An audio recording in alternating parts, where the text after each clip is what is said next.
그래서 오늘은 이제 영등포 롯데마트인데 빅마켓으로 네. 바뀌었다고 안내를 좀 해주시지. 안내를 안 해주니까 어떤 현상이 되냐면 주차장을 그냥 지나치게 되더라고요. 저는 롯데마트만 계속 찾고 있는데 그 명칭이 빅마켓 이렇게 바뀌어버리니까 인식이 안 되는 거예요. 거기도 안 돼. 여기 한 바퀴 돌았어요. 왜 없지? 분명히 내비게이션 여기 나오는데. 내비게이션 안 돼 있어요. 내비게이션에 나와요. 내비게이션. 그 위치가 나오는데 간판이 안 보이는 거야. 그러니까. 아예 확 바뀌었던데요, 간판이. 당연히 아시리라 안 하고 있어요. 그걸 안내를 안 해주는 거야. 예전에도 아마 좀 힘들게 찾았던 것 같은데.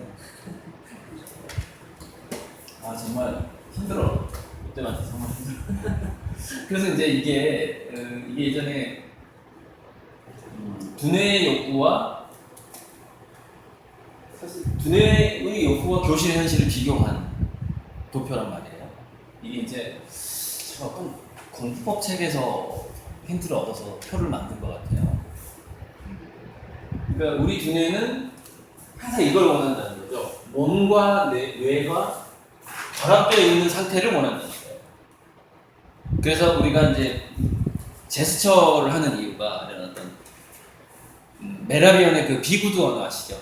인간은 93%에서 95%가 원래 비구두 언어로 소통을 한다라는 이야기 아실 거예요. 이제 그쪽에 계시니까. 근데 그것이 사실은 또 인간이 어떤 결정을 내릴 때는 전두엽이 결정을 내리는 게 아니라 전두엽 말고 다른 부분에서 먼저 결정을 내린다는 것이죠. 그러니까 자신감이라든가 눈빛 그리고 아주 뼛속 깊이 내가 누군가를 만날 때 나는 당신하고 윈윈을 하기 위해서 이 자리에 왔습니다라는 완벽한 확신. 그러니까 그 어떤 체면 연구를 보면 굉장한 그 영능력자들이 있는데 어떤 사례가 있냐면 백지를 100억짜리 수표라고 은행원들을 속이는 실험이 있어요. 그 능력자들이 있거든요.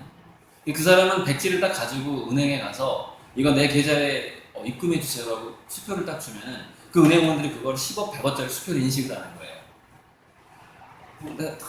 조사 백지인데 수표로 보이는 거야. 이게 정말 놀라운 일이죠. 정말 이때니까요. 그 다큐멘터리도 나온 적 있어요. 은행원이 깜빡 속아요. 그게 저는 그 인간의 확신의 힘이라는 게 그 사람은 마케팅을 하려면 자기를 먼저 소개해야 된다고 하잖아요. 그래서 예전에 유인촌 씨였나? CF를 한참 자주 할 때 유인촌 씨하고 그다음에 이제 그 CF가 한때 유행이 된 적이 있었는데 세탁기나 아파트를 직접 몇 달 써보게 하는 거예요. 광고 계약을 한 다음에. 그래서 계속해서 세뇌를 걸어 그 광고하는 사람한테 이렇게 얘기하는 거예요. 써보니까 좋죠? 써보니까 좋죠? 이러는 거예요. 그럼 이제 아직 그 광고 찍기 전이에요. 근데 이제 그 사람이 아무래도 얼마 후에 돈을 받을 거 아닙니까? 그리고 계약서를 썼고 써보니까 당연히 좋게 인식이 되죠. 세탁기 좋네, 이 아파트 되게 좋네 이렇게 되잖아요. 그래서 2, 3개월을 체험을 시킨 다음에 그 다음에 광고를 찍는 거예요. 근데 그 미세한 차이가 그 카메라에 잡힐 때 그 사람의 그 말, 목소리 톤, 눈빛, 살떨림 모든 제스처가 그걸 2, 3개월 기분 좋게 써본 사람과 안 써본 사람이 이 카메라에 잡히는 게 다른 거죠. 근데 그게 CF로 나갔을 때 구매가 달라져 버리는 거예요. 그래서 그게 예전에는 그게 없었는데 이제 특정 어떤 배우가 나는 내가 써보지 않는 건 절대 광고하지 않는다라는 원칙을 가진 사람이 있었어요. 그게 아마 제가 알기로는 미국에서부터 먼저 시작을 한 것 같고 한국에서 이제 그런 그 CF 찍는 사람들을 따라한 것 같아요. 그쵸? 네. 근데 그게 이제 완전히 보편화가 된 거예요, 지금. 의도를. 네. 그래서 이제 그걸 안 써본 사람이 그걸 광고하면 안 되는 거예요. 왜 소비자들이 알아보는 거예요. 눈빛만 봐. 그러니까 이런 거는 좀 비슷한데 벤처 투자자들이 그 창업자가 자기 자본을 20, 30% 넣느냐 안 넣느냐를 굉장히 중요시 여긴단 말이에요. 왜냐면 이게 잘못되면은 저 사람도 상당히 피해를 보게 돼 있어. 지금 저 사장도 딱 묶여 있는 거죠. 빈털터리가 온 게 아니야. 자기는 지금 집 담보로 해가지고 확 박아놓은 거죠. 몇억, 몇십억을 신뢰가 가잖아. 공동 운명체. 그게 이제 어떤 물건, 상품 모든 것에서 어떤 공동 운명체라는 느낌하고 윈윈의 느낌이 같은 거예요. 사실 같은 거예요. 난 당신이랑 한 배를 탔다 이 느낌. 그래서 사실 뭐 우리 정치 할 때도 대통령이 왜 시장 가서 국밥을 먹어요? 이명박 뭐 박근혜 대통령 왜 자꾸 시장에 가서 악수하고 그죠? 꼭 그 영남 쪽의 시장만 가잖아요. 저기 광주 쪽 시장은 안 가잖아요. 난리 날까봐. 그걸 보여주면서 동질감을 계속해서 윈윈 그 느낌을 주려고 하는데 어쨌든 제가 어쩌다 그렇게 왔는데 뭐냐면 그게 이거 같아요. 맥락 추구의 욕구랑 동질감을 느끼고자 하는 것이 좀 같은 거라고 보는 거예요. 맥락. 나의 삶의 맥락에서 긴밀하게 연결된 사람이다, 저 사람은. 나의 삶과 연결된 상품이다. 나의 미래와 연결된 투자다. 이것을 계속해서 묻는 거죠. 우리 인간이 그걸 좋아하는 거예요. 그리고 또 하나는 뭐냐면 맥락을 추구하되 이거는 이게 군중심리일 수도 있죠. 추구하는데 결국에는 독창적인 완성을 좋아하는 거예요. 이게 우리가 세일즈에서는 어떻게 쓰이는지 아시잖아요. 한정 판매. 그리고 또 뭐냐면 이거 많은 사람들이 몰라요. 이거 독창적 완성을 추구하기 때문에 그게 또 들어가는 거예요. 그리고 또 하나는 뭐냐면 자율적인 생각의 흐름을 방해하면 안 되는데 이게 세일즈 마케팅에서는 어떻게 되냐면은 들어주기만 하면 계약을 한다는 거야. 그래요? 그동안 뭐에 투자하셨어요? 내가 영업하러 갔는데 그냥 듣기만 하는 거지 끝까지 이렇게. 나는 5분 얘기하고 이 사람은 50분 얘기해. 그러면서 이제 이게 데일 카네기 책에 나오거든요. 그래서 꼭 막 들어주고 나는 조금 얘기하고 많이 들으면 그 고객이 꼭 이렇게 얘기를 한다는 거예요. 자기가 50분 동안 떠들었는데 영업하러 온 사람은 오늘 좋은 얘기 참 많이 들었습니다. 고 악수를 한다는 거야. 지가 10배를 떠들었는데. 그러니까 뭐냐면 자기가 자율적인 생각의 흐름대로 자꾸 이제 얘기를 했단 말이에요. 둘이 대화를 했단 말이죠. 그게 뭘 의미할까요? 도파민은 자율적인 자기주도성이 있을 때, 그리고 또 뭐냐면 내가 누군가한테 뭔가를 베풀고 있다는 느낌이 있을 때 많이 나온단 말이에요. 그러니까 이제 이 사람이 내가 계속 얘기를 들어주면 이 사람은 두뇌가 계속 도파민 상태인 거예요. 자, 그 다음 엔돌핀은 언제 나올까요? 공감해줄 때. 리액션. 그러셨어요. 와, 정말 그때 찬스를 잘 잡으셨네. 뭐 이런 거. 그러면 그때 그 리액션 딱 할 때마다 엔돌핀이 팍팍 나와. 위로가 되는 거죠. 그건 뭐냐면 만져주는 거랑 똑같아요. 리액션을 보여주는 게 만져주는 거예요. 그게 뭐냐면 자율적인 생각의 흐름에서 도파민이 나오는데 리액션을 딱 해주면 거기서 엔돌핀이 딱 나오기 시작하면서 어떻게 돼요? 사실 엔돌핀만 나오는 게 아니에요. 뭐가 나오냐면 오키토신이 나와요. 이 사람 내 가족인 것 같아. 얘기 들어주고 공감해주면 이 사람이 내 가족이 되는 거야. 그 순간에 나를 자꾸 만져주니까. 그러니까 우리 심리적으로 만져주는 거하고 실제로 만져주는 게 같은 거잖아요. 그래서 이거 차가운 커피, 뜨거운 커피 싫어 마시죠. 뜨거운 커피를 가지고 있는 사람의 승낙률이 몇십 프로가 높아요. 오케이 하는 확률이 이거보다. 도와주세요 하면 도와주는 거가 되는 것들이 계약 같은 거. 자, 그런데 자, 몸과 내가 결합된 활동 이거는 요즘에 어디서 쓸까요? 골프장, 산책, 둘이 걸으면서 대화를 하는 거예요. 그러면 이게 물론 내가 제안하는 거, 내가 팔고자 하는 것, 또 내가 설득하고자 하는 것의 정당성을 일단 자기는 확신이 이게 기본입니다. 맨 처음에 얘기했지만 자기 확신이 끝나지 않은 상황에서는 안 먹히는 거죠. 왜냐면 이 사람이 미세하게 그걸 감지해버리는 거예요.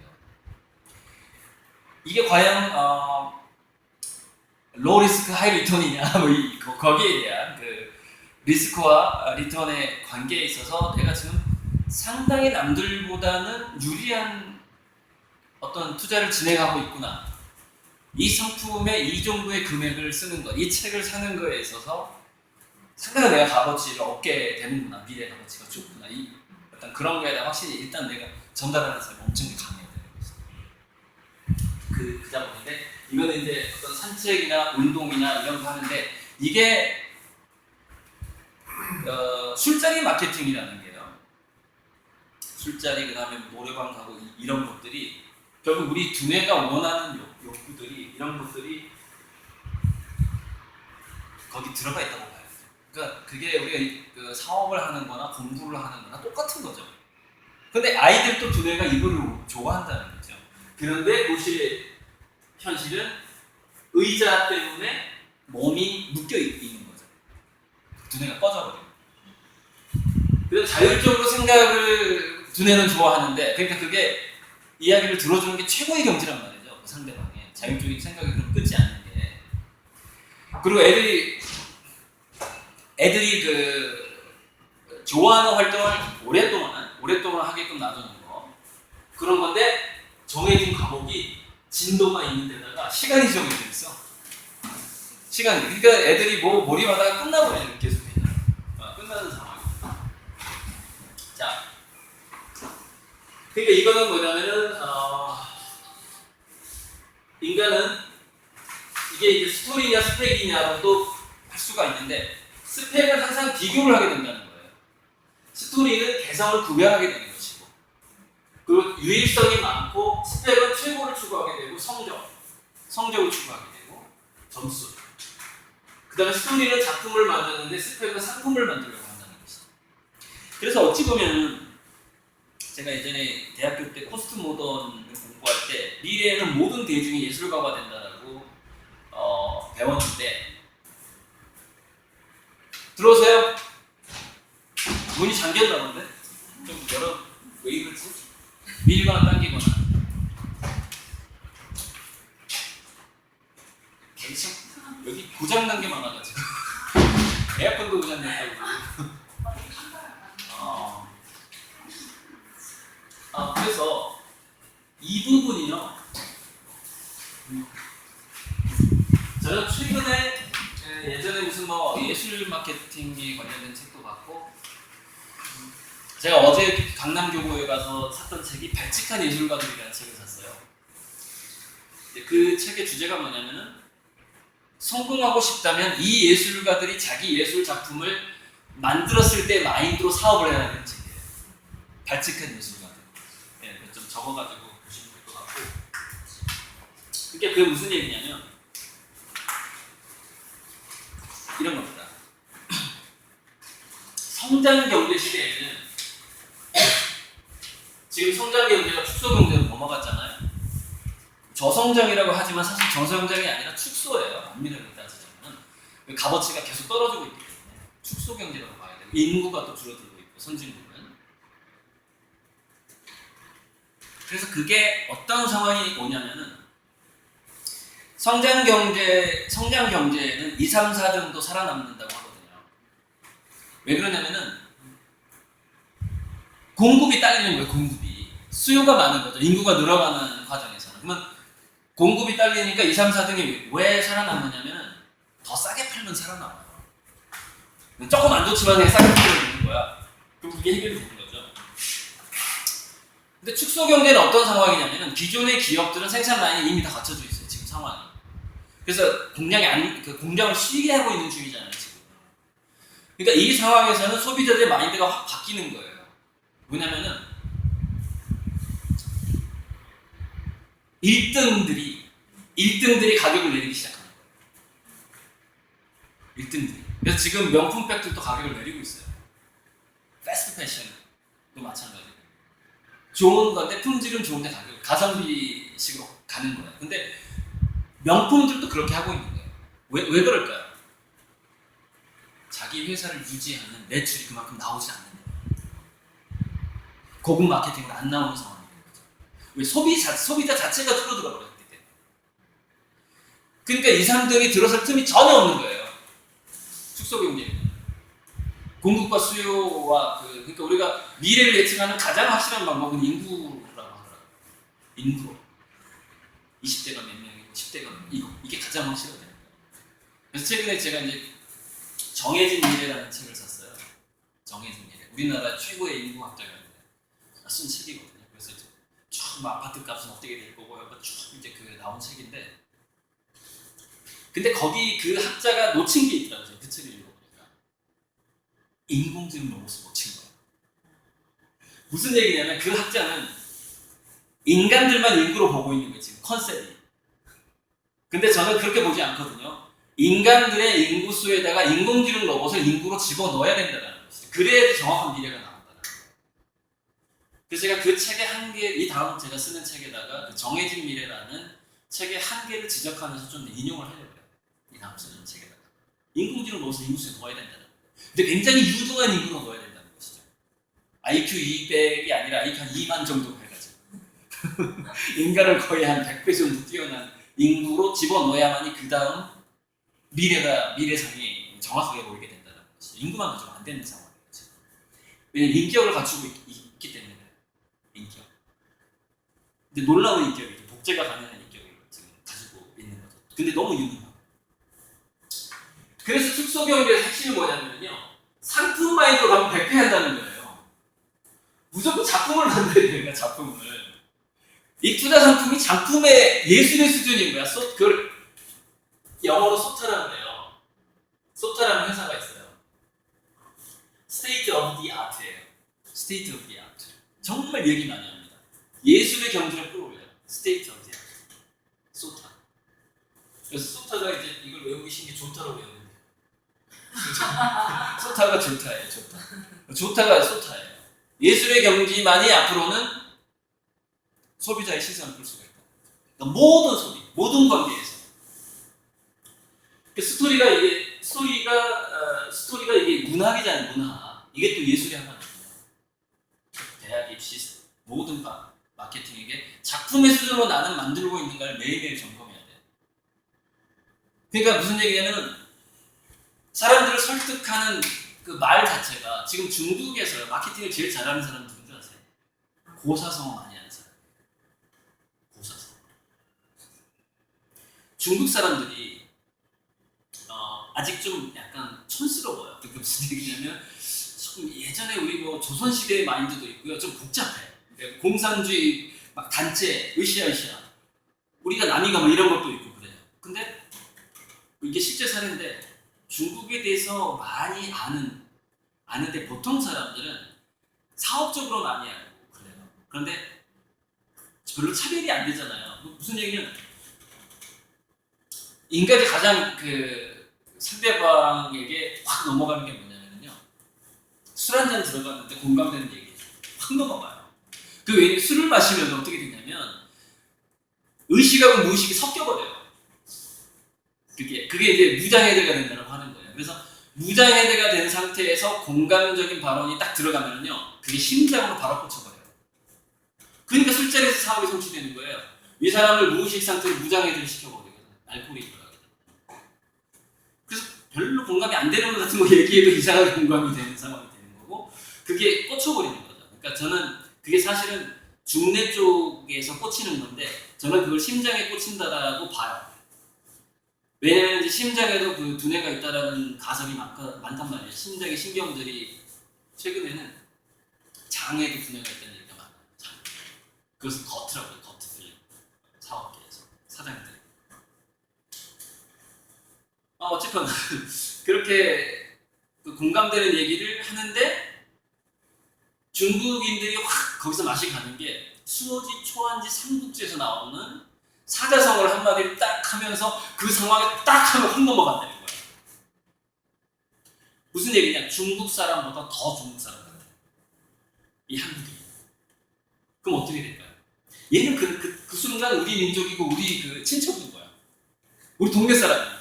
아니 어떻게 내가 그때 내가 수호지에서 엄청나게 필이 확 꽂힌 사자성어가 있었는데 다 얘기를 술자리에 술 마시다 보니까 다 그게 나올 타이밍이야.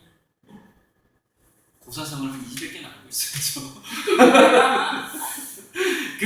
중국 고전에 나오는 고사성 200개를 완전히 빼고 있어야 됩니다. 탁 던지는 그 순간에 바로 계약합시다.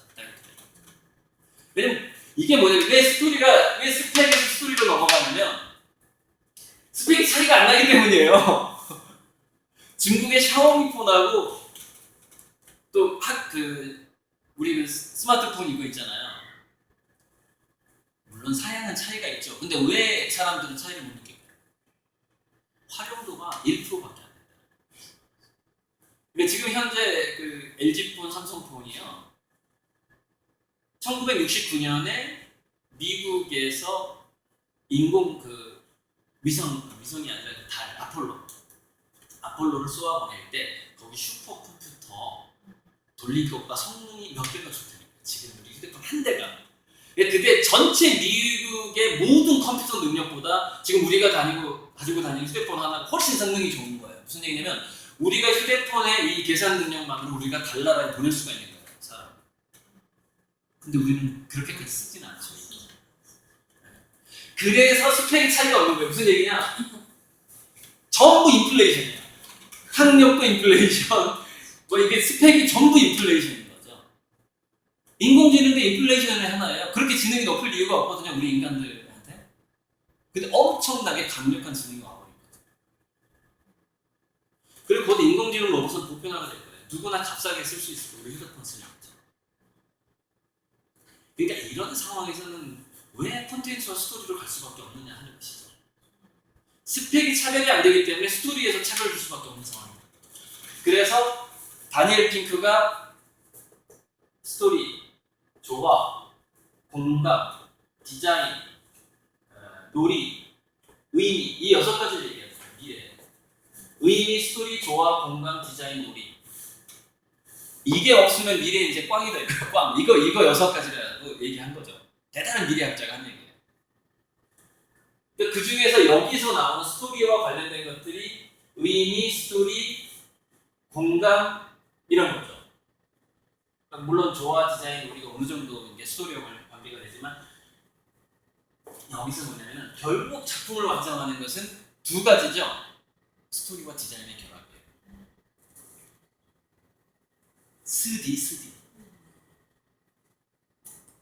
스토리와 디자인을 한다는 게 참 쉽지는 않은데, 자, 그래서 우리 두뇌의 욕구를 이제 좀 정리를 해보자면, 모든 의미에서 전체적인 맥락과 전체적인 나의 삶과 정말 연결돼 있어요. 정말 연결돼 있어요. 이걸 끊임없이 묻습니다. 모든 존재는. 동물도 묻고, 인간도 묻고, 학생도 묻고, 고객도 물어요. 내 삶과 진짜 맥락이 연결돼 있는 거예요, 지금. 그래서 그 연결성이 업무 분리하고 과목 분리하고 진도가 분리가 되면 의미가 단절돼버려요. 의미가. 자, 그래서 왜 영업할 때 상대방의 말을 들어주는 사람이 더 유리하냐면, 그래서 말도 잘 못하는 사람이 더 잘 판다고 하잖아요. 그러니까 달변가가 아니라 눌변가가 더 잘 판다는 얘기가 있어요. 들어줄 수밖에 없으니까. 자기는 말을 더 듣거든. 그래서 외국에 가면은요, 영어 발음이 좋으면 안 돼요.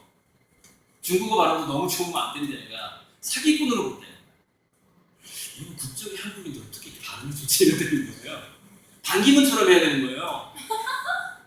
영어를 반기문처럼 해야 되는데, 그래서 지금 그 토익 시험이 어떻게 바뀌었냐면요, 인도식 영어하고 일본식 영어가 있어요.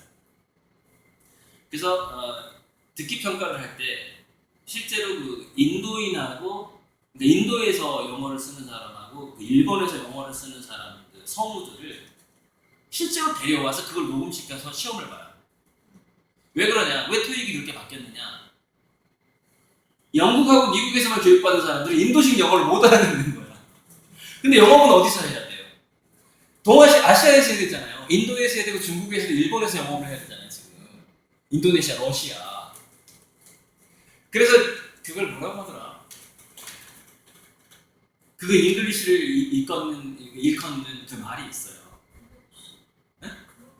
칭글리시, 콩글리시, 이런 식으로 다 있어. 인도 영어도 일컫는 또 말이 또 있어요.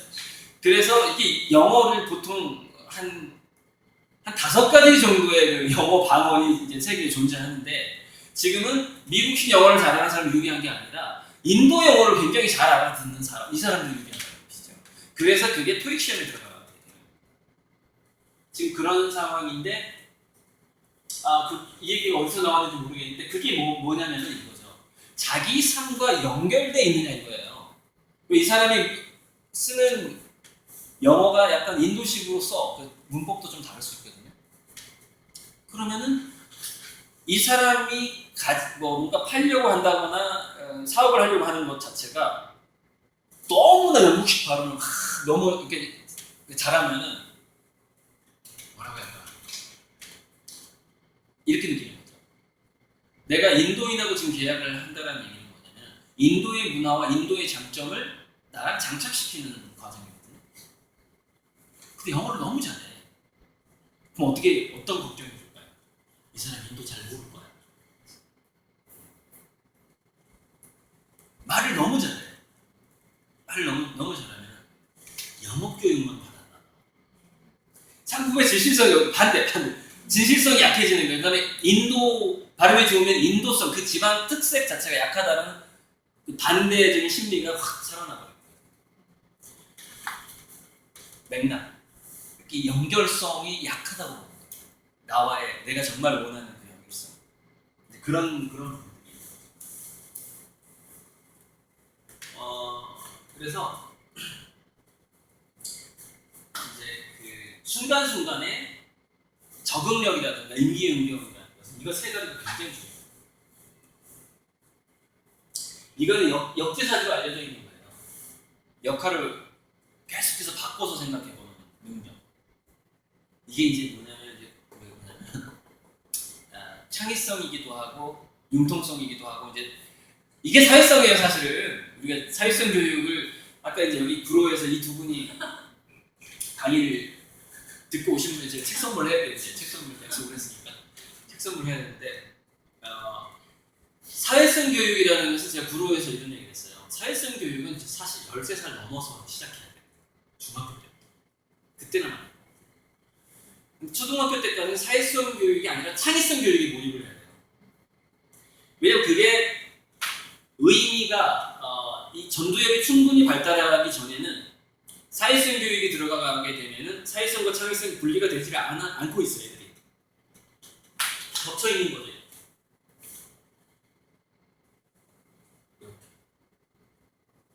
여기는 창의성의 영역이고 여기는 사회성의 영역인 거죠. 근데 이게 아직 분리가 안 돼 있어요. 그래서 사회성으로 이 아이의 자율성을 억압하게 되면 이 창의성이 자랄 이 뿌리거든요. 이 뿌리가 상해버립니다. 그래서 제가 알곡과 가라지 비유를 얘기하는 거예요. 알곡이 충분히 익을 때까지 풀을 뽑지 마라. 왜? 알곡의 뿌리가 같이 상한다. 그래서 13세에서 15세가 되기 전에 사회성 교육을 함부로 들어가면 안 되는 거예요. 그래서 14세까지 홈스쿨링 한 애들이 외국에서 엄청난 창업을 하는 거예요. 화사리스하고 오큐로스 창업자. 그 두 사람의 공통점이 뭐죠? 중학교 무렵까지 홈스쿨링 했다는 거예요. 공통점. 그리고 학력 파괴자들의 공통점이 뭐죠? 가정과 학교의 관리를 덜 받았다. 학력 파괴자. 즉 학벌이 없어도 연줄이 없어도 인생을 스스로 개척할 수 있는 능력이 어디서 나오느냐. 이거죠. 스토리. 자기만의 개성, 유일성, 깊은 몰입으로 자기 작품을 만들어 보았는가. 어떤 직장을 직장이라는 건 의사, 판사 이런 거예요. 어떤 직업을 염두에 두고 살아왔는지 아니면 어떤 일을 염두에 두고 살아왔는지의 차이. 그게 업과 직의 차이예요. 업은 죽을 때까지 하는 게 업이고 직은 직함이 있는 그 역할을 직이라고 하는 거예요. 그래서 직업 그러거든요. 그래서 직에서 업으로 가야 된다는 게 스펙이 아니라 스토리라는 이야기하고 똑같아요. 업이 필요하다. 그래서 업이라는 것은 시간의 축적과 경험의 축적이 굉장히 중요해요. 업이라는 것은. 책으로도 되는 게 아니고 이 업을 잘하려면 몸과 뇌가 결합하는 활동이 이게 업이고 이게 업하고 관계된 상황이고요. 그래서 이제 역지사지하고 불일불이 이건 이제 그 불교 용어인데 하나이기도 하고 구분되기도 하고 구분되지 않기도 한다. 그 경계선의 모호성 있잖아요. 경계 애매모호함. 이걸 가지고 있어야 돼요. 이게 생명력이거든요. 경계선, 경계. 그래서 야, 뭐 이거 안 되면 잘라 이러면 안 돼요. 어떤 경계선상에서 선악 기준을 되게 분명하면 또 안 되는 거예요. 그 아까 그 유치원 원장처럼 얘는 천재가 아니니까 그냥 계속 보내세요. 아니 천재인지 아닌지 지금 어떻게 하냐고. 지금 7살. 그렇게 딱 이제 규정을 내리면 안 된다는 것이죠. 불일불이고 페르소나라는 건 뭐냐면은 이 사람이 가면을 쓰고 있다는 생각을 해야 된다는 것이죠. 진짜 원하는 건 뭘까? 가면을 쓰고 있다. 근데 이제 신과 나라는 게 좀 뭐냐면 여러 가지 얘기를 복잡한데 신이 나로 변신을 했다면 어마어마한 위대한 신이 그걸 아바타라고 하거든요. 나라는 아바타가 됐다면 그 신은 어떤 삶을 살기를 원할까? 신이 저 사람으로 변해 있다면 지금 그게 페르소나랑 같은 개념이거든요. 신이 저 사람이라는 아바타로 변했다면 저 사람의 삶은 어떤 색깔, 어떤 길을 가도록 원할까? 신이 원할까? 이게 뭐냐면 이게 나마스테예요. 당신 안에 있는 신에게 내가 인사를 합니다. 나마스테. 그게 페르소나라는 거죠. 그러니까 겉모습 자체가 인간의 모습을 하고 있지만 그 안에 신이 있다는 생각을 하잖아요. 놀랍게도 상대방이 그걸 압니다. 우리가 꼭 개돼지 발언을 한다고 해서 이 사람이 인간을 무시하는구나를 아는 게 아니에요. 나마스테와 이 어떤 그 사람이 신의 아바타라는 어떤 그런 생각, 그게 이제 그다음에 또 내가 저 사람을 쓰고 저 사람이 나를 쓰고 그 기본 마인드를 생각을 하면서 사는 사람과 안 하면서 사는 사람은 다 드러나 버려요. 살면서 상대방을 알아요. 희한해요. 특히 우리 여성분들 왠지 기분 나쁜 사람 있죠. 그렇죠. 이유를 도저히 모르겠는 거야. 도저히 이유를 모르겠는데 이 사람이 그 사람 만나기가 싫은 거야. 그 사람의 특성이 뭔지 아세요? 이 정신이 없어요. 서로 역할이 바뀌어 있을 수 있다는 역지사지의 마인드가 없는 사람이에요. 계층의식과 차별의식, 개돼지 국민은 개또해야 된다고 이런 생각을 갖고 있는데 내가 저 사람을 가르쳐야 되는 거야. 자기가 더 잘난 거죠. 잘난 거 못난 거 자체가 없어야 되거든요. 그러면은 그 사람을 만나는 게 편해요. 근데 그래서 아까 물병가가 더 상품을 많이 판다는 게 이제 바로 그런 건데 이 영업사원이 오더니 나보다 말을 더 많이 해. 돈은 내가 갖고 있는데 저렇게 기분이 나빠. 내가 배우는 것 같아. 기분이 나빠요. 그게 아니라 딱 왔는데 내가 한 수 가르쳐줬어. 그러면 어떻게 될까요? 돈 있는 사람 내가 가르쳐줬어. 그 사람은 내 제자다. 영업사원은 내 제자다. 그게 뭐냐면 영적인, 정신적인 자기 아들이 되는 거예요. 우리 부모가 육체적인 부모가 자식들을 다 주고 싶어 하죠. 그죠? 정신적인 제자한테도 마찬가지예요. 그래서 내가 말을 많이 하면 절대 안 팔리는 거예요. 왜? 내가 얘를 가르쳐 주는 거거든요, 상대방을. 그러면 상대방은 뭐냐면은 그런 말을 안 하지만 이렇게 느끼는 거예요. 네가 선생이냐? 네가 내 아버지냐? 그 아빠 나 용돈 좀 줘. 나한테 물건 팔러 온 게 아니라 나한테 선물하러 왔나 봐? 그러면 그 다음에 하는 얘기가 뭐죠? 그거 좀 공짜로 좀 써볼 수 없어요? 이렇게 나와요. 왜 그 사람이 아빠니까 정신적으로 영원히 봤을 때 정신적인 아빠가 돼버리는 거예요. 더 가르쳐 주려고 하니까. 그럼 주세요. 나 공짜로 쓸게요. 근데 보니까 이 사람이 와서 뭔가를 얘기를 하는데 내 말을 너무 잘 들어줘. 정신적인 그 순간 정신적인 아들이 된 거야. 아들이 된 거야. 막 주고 싶어. 나 줄 거 없나? 그거 얼마예요? 사줄게요. 그러니까 깎을 필요 없어. 그냥 사줄게. 이렇게 돼요. 순간순간에 그 사람의 기본적인 마인드가 그렇게. 그래서요 굉장히 유명한 명언이 있습니다. 영업사원은 매출이 인격이다. 그 인격이 매출과 그대로 드러나는 겁니다. 영업사원의 인격이 나쁜 매출이 안 돼요. 인격이 좋은 매출이 돼요. 그 인격의 핵심이라는 건 뭐냐는 것이죠. 그게 남았을 때 상대방에 대한 기본적인 존중. 자, 쉬프팅은 뭐냐면 이 쉬프팅은 어떤 이런 걸 볼 수가 있습니다. 꼭 오늘일 필요가 없다라는 생각이에요. 꼭 오늘 내가 이 사람을 설득시킬 필요는 없다라고 생각해 보는 거예요. 시간을 굉장히 자유롭게 왔다 갔다 하는 거예요. 시간과 공간. 내가 이 얘기를 꼭 이 식당에서 할 필요가 없다라는 생각을 하는 거예요. 영어 사람들이 실패하는 게 뭐냐면은 조급해서 어울리지 않는 공간에서 그 얘기를 해요. 야, 이거 정말 내가 치명타야, 치명타. 상대방은 금방 알아요.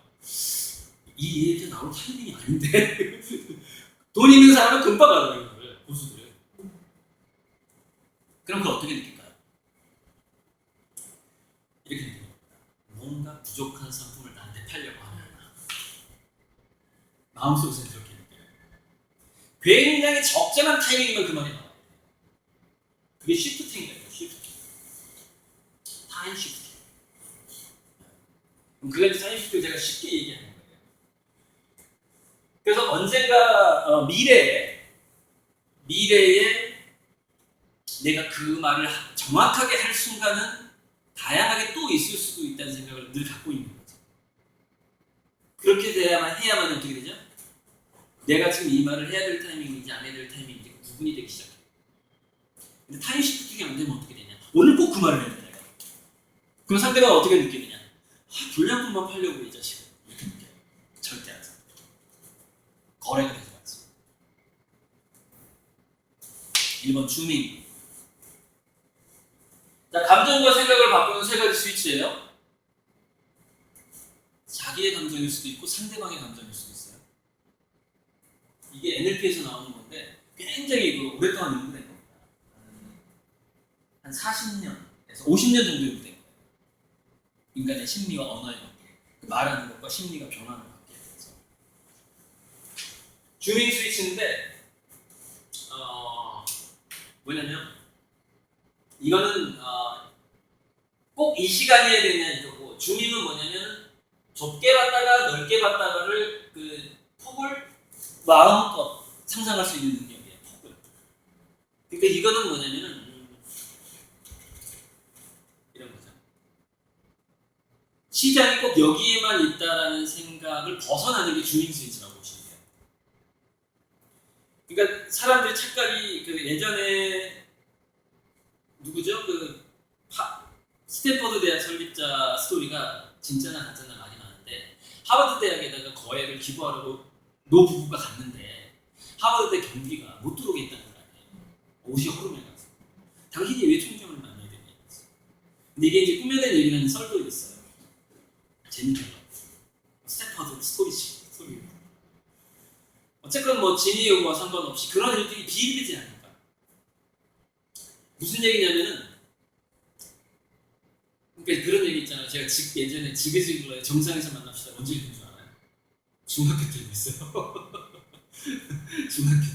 중학교 때 제가 세이트 책을 읽었어요. 거기 보면은 왜 아프리카에서 엄풍기를 팔고 저기 북극에서 냉장고를 팔아야 되는 이유 같은 것들이 나오잖아요. 냉장고가 필요하다니까요. 왜 온도가 일정하지가 않거든요. 썩어요. 햇빛이 좋을 때 북극에서도 온도가 올라가요. 항원 한습이 안 되는 거예요. 그러니까 냉장고를 팔 수 있거든요. 어쨌건 주민 스위치라는 게 그런 겁니다. 이곳이 아닐 수도 있다. 또는 이 사람이 아닐 수도 있다. 자기 관념이 틀릴 수도 있다. 내 생각 범위 내에서 저 사람은 도저히 고객이 아닌 것 같은 거죠. 돈이 없을 것 같은 거죠. 근데 엄청난 착각이에요. 여러분, 1000억 이상 돈을 가진 사람들의 특성이 있어요. 사람들이 몇 억 가지 명품백을 브랜드를 좋아하는 줄 아세요? 500억 정도까지. 근데 그 자산하고 심리적인 변화에 대한 걸 제가 읽은 적이 있어요. 사람 재산이 1000억이 넘어가잖아요. 서민처럼 바뀌어요. 모든 것이. 그러니까 재산이 딱 1000억이 500억, 200억 뭐 이 정도의 재산가들은요, 식사 대접을 해도 꼭 무슨 뭐 스페셜 15만 원 1인당 15만 원짜리 하는 무슨 스페셜 코스 참치집을 가. 누군가 접대할 때. 그게 이제 몇백억대 자산가들의 특성이에요. 그리고 굉장히 비싼 옷을 입어요. 입으려고 노력을 해요. 그리고 꼭 비싼 외제차를 타요. 과시를 해요. 근데 어떤 사람이 정말 자산이 1,000억에서 1,500억이 딱 넘어가잖아요. 모든 심리가 거기서 벗어나요. 브랜드, 나는 부자다 이게 아니라 마인드가 어떻게 바뀌냐면 이렇게 바뀐대요. 예술가로 바뀌어요. 그래서 예술가들 보면은요, 저는 이거 3,000원짜리 쓰잖아요. 이거 3,000원짜리 개념이 없는 거예요. 내가 입고 다니는 거에 대해서 뭐란 개념이 있냐면은 어떤 게 아름다운 투자일까? 이런 거예요. 그러니까 100억 자산가는요, 어떤 게 돈을 버는 투자일까 생각해요. 1,000억 이상의 자산가는 어떤 게 아름다운 투자일까 생각해요. 그래서 마인드가 예술가로 바뀌어요. 그래서 오스카 와일드가 한 얘기가 있습니다. 은행가는 밥 먹으면서 예술을 얘기하고 예술가는 밥 먹으면서 돈을 얘기한다. 둘 중에서 누가 예술가지? 그 은행가가 예술가예요. 왜? 진짜 예술가는 일상에서 예술이 머릿속에 꽉 차 있어야 돼요. 제가 미대를 나왔잖아요. 그래서 제가 선생님들한테 스승님들한테 배운 게 있습니다. 정말 저를 수제자처럼 생각하는 우리 선생님이 누구시냐면, 응? 아시는 분 있죠? 네, 우리 선생님 자랑 좀 잠깐 할게요.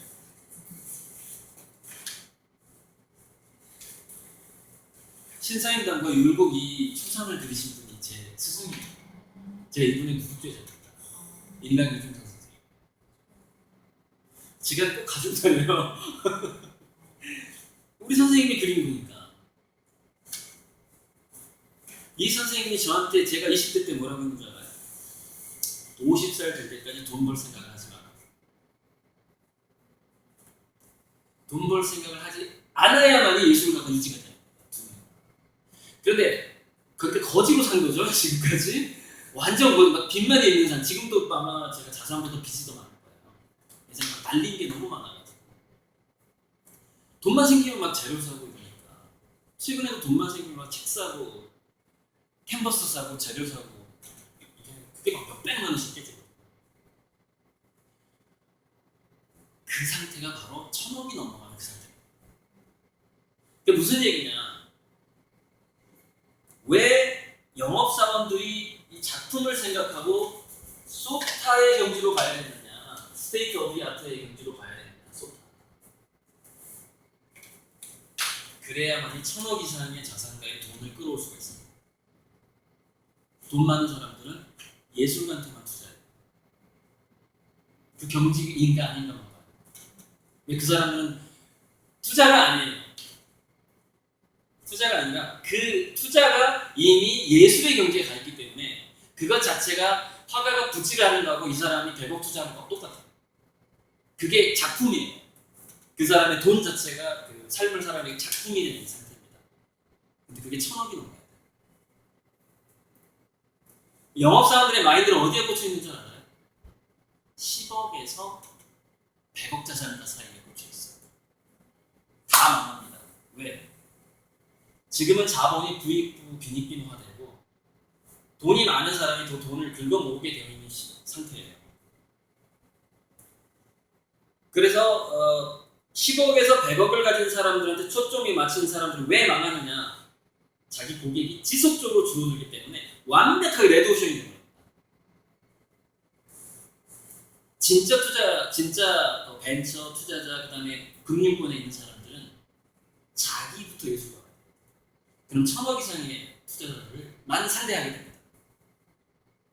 그 사람들은 딱 보면 알아봐요. 아, 이 사람은 지금 여기서 영업을 하고 있고 여기서 일을 하고 있는데 이 사람의 영혼은 예술가구나. 딱 보면 알아봐요. 아까 제가 고사성어 얘기했죠. 중국에서 고사성 한마디면 완전 쓰러진다 그 사람. 그냥 바로 계약하려고. 이 사람이 철학자로 보는 거예요. 이 사람 사업가가 아니네? 야, 수호지에서 그 고사성을 지금 얘기한단 말이야. 이 사람은 문학가나 철학가야. 자, 문학가, 철학가, 예술가들이 비즈니스계에 있어요. 그럼 뭐가 담보가 되는 줄 아세요? 절대 배신하지 않는다가 담보가 되는 거예요. 상대방이 그렇게 느껴요. 심지어는 제가 창투사, 벤처 창투사에 면접 보는 사람들이 한 얘기가 있어요.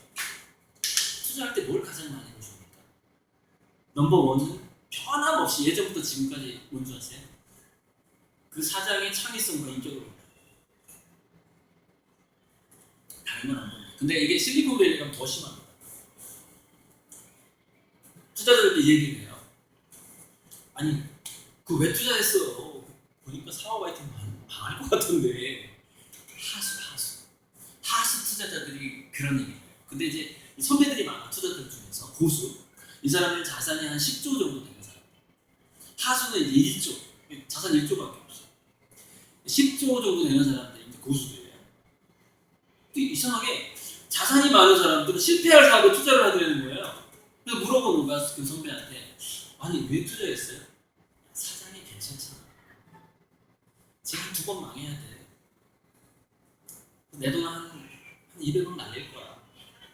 자산이 10조인데 200억 날리는 게 대수예요. 200억 날린 다음 내가 3번째 투자할 거야. 그때는 몇 조 투자할 거야. 이렇게.